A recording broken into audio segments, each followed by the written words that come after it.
ኢራን የጉልበተኞች ተቃዋሚ እንጂ ጉልበተኛ አይደለችም። ከየውጭ ጉዳይ ሚኒስቴር በፊት አሜሪካ በኢራን ጦርነት እስካሁን $29 ቢሊዮን ማውጣቷን ፔንታጎን አስታወቀ። የአሜሪካ አምባሳደር በፊት በኢራን ጦርነት ወቅት እስራኤል የመሳሪያና የባለሙያ ድጋፍ ማድረጓን ተናገሩ። ሰላም ጤና ይስጥልኝ ውድ የዳጉ የዩቲዩብ ቻናል ተከታታዮችን ለእስካሁኑ ትብብራችሁ እያመሰገንን ተዘግቶብን የነበረውን ቻናላችን በአዲስ ስም እና በአዲስ አካውንት ድጋሚ ትኩስ መረጃዎችን እያቀረብን እንገኛለን። በዚህም የናንተ ትብብር ያስፈልገናል። ዜናዎቻችን ስታዩ ላይክ በማድረግ ሐሳቦቻችሁን ኮመንት ላይ በማስቀመጥ በነጻነታችሁን አሳዩን። ይህን ስታደርጉ ቪዲዮአችን ለብዙዎች ይደርሳል። ወደ መረጃው አለፍን። ኢራን የጉልበተኞች ተቃዋሚ እንጂ ጉልበተኛ አይደለችም። ከየውጭ ጉዳይ ሚኒስቴር የኢራን የውጭ ጉዳይ ሚኒስቴር ቃል አቀባይ እስማኤል ባጋይ ሀገራቸው በቀጠናው ኃላፊነት የሚሰማት ኃያል ሀገር መሆኗን ገልጸው አሜሪካና አጋሮቿን በጉልበተኝነት ከሰሱ። ቃል አቀባዩ በመግለጫቸው ኢራን በሌሎች ሀገራት ላይ ወታደራዊ ዘመቻ እንደማታካሄድ በመጥቀስ ይልቁንም ምዕራባውያኑ በነጻ ሀገራት ላይ የሚፈጽሙትን ጥቃትና የመሠረተ ልማት ውድመት አጥተዋል። ኢራን የጉልበተኞች ተቃዋሚ መሆኗን ተግባራችን ያረጋግጣል ያሉት ባጋይ አሜሪካና እስራኤል በቀጠናው እያደረጉት ያለው ወታደራዊ እርምጃ ኃላፊነት የጎደለው ተግባር ነው ሲሉ ገልጸዋል። ይህ በእንዲህ ሳለ በፊት አሜሪካ በኢራን ጦርነት እስካሁን $29 ቢሊዮን ማውጣቷን ፔንታጎን አስታወቀ። አሜሪካ በኢራን በምታካሄደው ጦርነት እስካሁን ድረስ $29 ቢሊዮን ማውጣቷን አንድ ከፍተኛ የፔንታጎን ባለስልጣን ማክሰኞ ዕለት አስታወቁ። ፔንታጎን አሁን ይፋ ያደረገው የገንዘብ መጠን ባለፈው ወር ከገመተው የ4 ቢሊዮን ብልጫ አሳይቷል።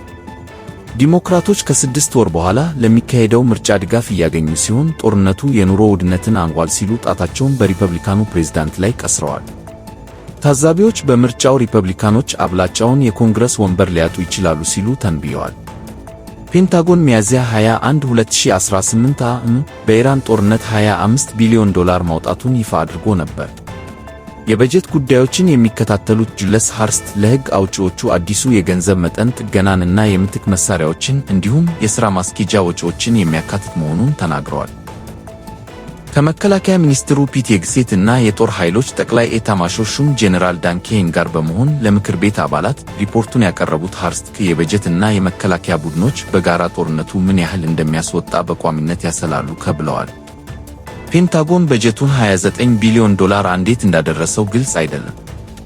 በመጋቢት ወር ለሮይተርስ መረጃ የሰጡ አንድ ምንጭ የትራምፕ አስተዳደር በጦርነቱ የመጀመሪያ 6 ቀናት ብቻ $11.3 ቢሊዮን ማውጣቱን ገምቷል።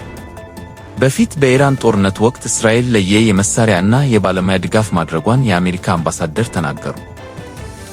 በእስራኤል የአሜሪካ አምባሳደር የሆኑት ማይክ ሃክቢ ማክሰኞ ዕለት በኢራን ጦርነት ወቅት እስራኤል ወደ ዩናይትድ አረብ ኤሚሬትስ ሚሳኤሎችን ለመከላከል የሚያገለግለው አይረን ዶም ባትሪዎችን እና ባለሙያዎችን መላኳን ተናገሩ። ማይክ ሃክቢ ይህንን ያሉት በቴል አቪቭ በተዘጋጀ አንድ መድረክ ላይ መሆኑን ሲቢኤስ ዘግቧል። ለመጀመሪያው የአብርሃም ስምምነት አባል ለተባበሩት አረብ ኤሚሬትስ ምስጋናዬን ማቅረብ እፈልጋለሁ ያሉት ሃክቢ ጥቅሙን ተመልከቱ፣ እስራኤል የአይረን ዶም ባትሪዎች እና ማንቀሳቀስ እንዲችሉ ባለሙያዎችን ልካላቸዋለች ሲሉ ተናግረዋል። ማይክ ሃክቢ እስራኤል ላከች ስላሉት መሳሪያም ሆነ ባለሙያዎች እስካሁን ድረስ አቡ ዳቢ ማረጋገጫ ሆነ ማስተባበያ አልሰጠችም።